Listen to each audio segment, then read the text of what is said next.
नमस्कार. मी डॉक्टर मुक्तेश दौंड, नाशिकमध्ये मनोविकार तज्ज्ञ म्हणून काम करतोय. आज आपण जाणून घेऊया OCD किंवा ऑब्सेसिव्ह कंपल्सिव्ह डिसऑर्डर या आजाराविषयी किंवा याच्या लक्षणांविषयी. ऑब्सेशन्स म्हणजे काय?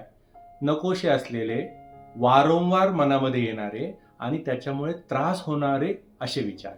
तर या ऑब्सेशन्सचे आम्ही 3-4 प्रकारे वर्गीकरण करतो.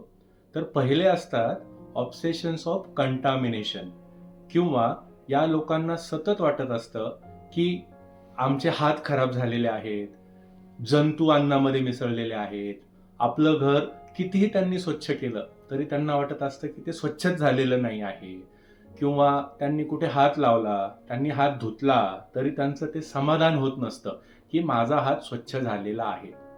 किंवा काही जणांना वाटतं आम्ही हॉस्पिटलमध्ये गेलो, तिथे हात लावला तर तिथले जंतू, मायक्रो ऑर्गॅनिझम्स, काही लोक अगदी बॅक्टेरिया, फंगस, व्हायरस अशी सुद्धा नावं घेतात. तर स्वच्छतेविषयी असणारे वारंवार येणारे विचार, ज्याचा त्यांना प्रचंड त्रास होत असतो, पण त्याच्यासाठी ते काहीच करू शकत नसतात, म्हणून त्यांना त्रास होतो आणि म्हणून त्याला आजार म्हणतात. तर पहिलं लक्षण असतं स्वच्छता किंवा ऑब्सेशन्स ऑफ कंटामिनेशन. दुसरा खूप भयावह असतो, म्हणजे हे पेशंट्स तर अगदी सांगता येत नाही आणि गप्पही बसता येत नाही अशा प्रकारचे असतात. तर यांना आम्ही म्हणतो ऑब्सेशन्स ऑफ ॲग्रेशन.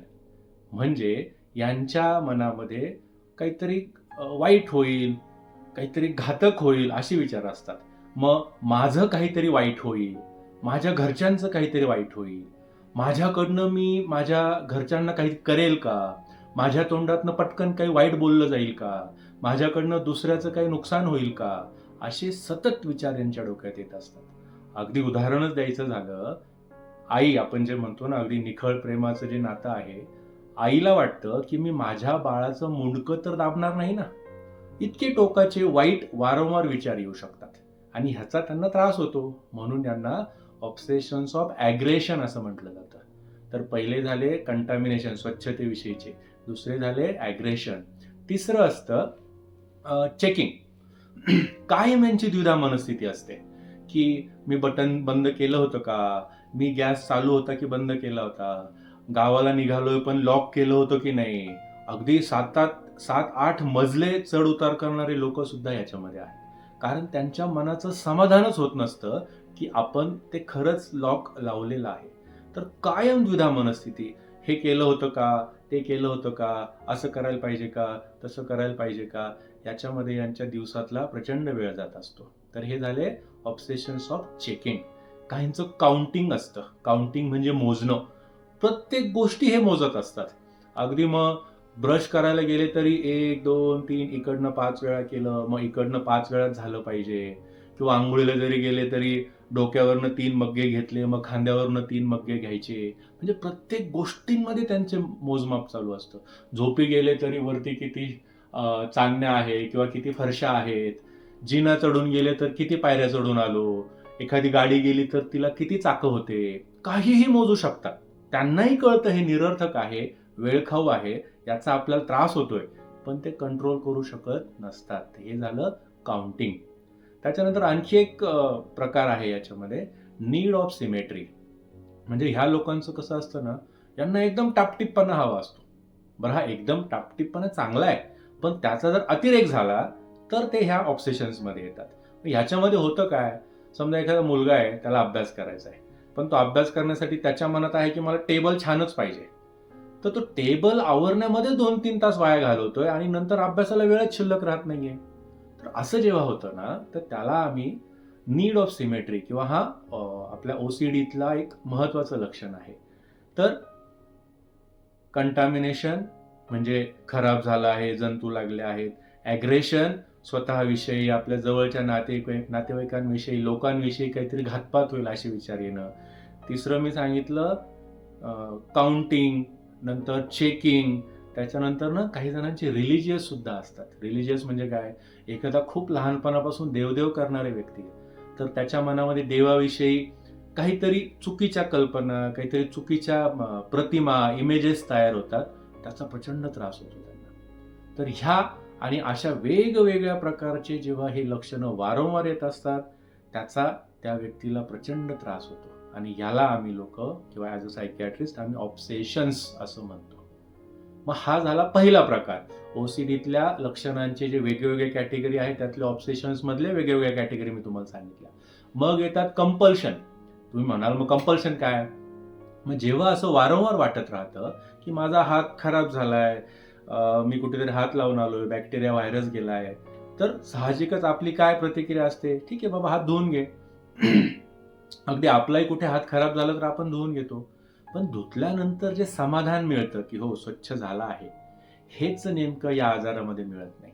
त्यामुळं ज्यांना हा आजार आहे त्या व्यक्ती अगदी 3-3, 4-4 तास अंघोळ करतात, दिवसातले 2-2, 3-3 तास हात धुतात, अगदी हाताचे कातडे जाईपर्यंत हात धुतात, कारण हा आजार असतो. त्यांचं समाधानच होत नसतं. एका बाजूला त्यांना त्यातला फोलपणाही कळत असतो की हे करून काही उपयोग नाहीये, पण केल्या वाचून जमतही नसतं. तर हा झाला ऑब्सेशन्स आपण म्हणूया की धुण्याविषयीचा. मग काउंटिंगचं काय? ते काउंट करत बसणार. नीड ऑफ सिमेट्रीचं काय? ते आवरत बसणार. बरोबर? तर हे जे प्रकार झाले की त्या त्या विचारांनुसार ते त्याला प्रतिसाद देतात. मग ज्यांच्या डोक्यामध्ये वाईट विचार येत आहेत, स्वतःविषयी असतील, आपल्या नातेवाईकांविषयी असतील, ते लोक काय करतात? बाहेर जाणं टाळतात. नको बाबा, मी बाहेर गेलो आणि काही झालं तर कशाला. ओके.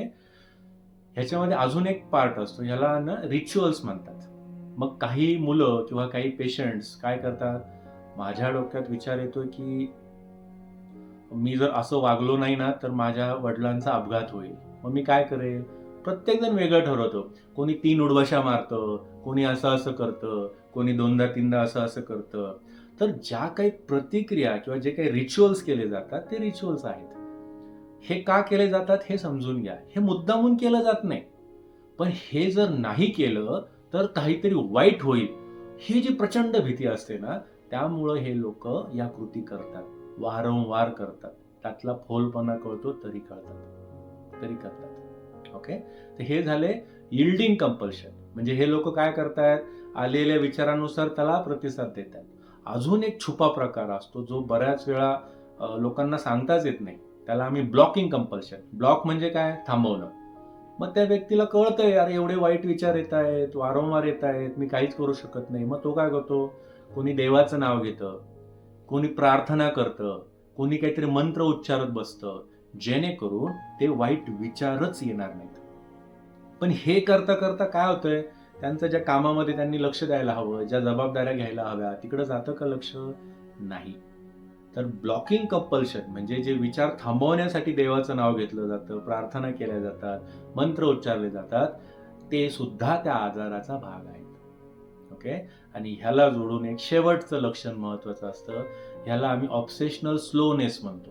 म्हणजे जेव्हा अशी कल्पना करा ना, ज्या व्यक्तींना आजार आहे त्यांच्या डोक्यामध्ये सारखं हे युद्ध चालू आहे, वारंवार नकोस विचार येत आहेत, ते करायचं म्हणजे त्याच्यानुसार वागायचं की नाही वागायचं, ते येऊ नये म्हणून काय करायचं, ह्याच्यामध्येच त्यांचा मेंदूची आपण म्हणू की चिंता किंवा विचार करणारी शक्ती अडकलेली आहे.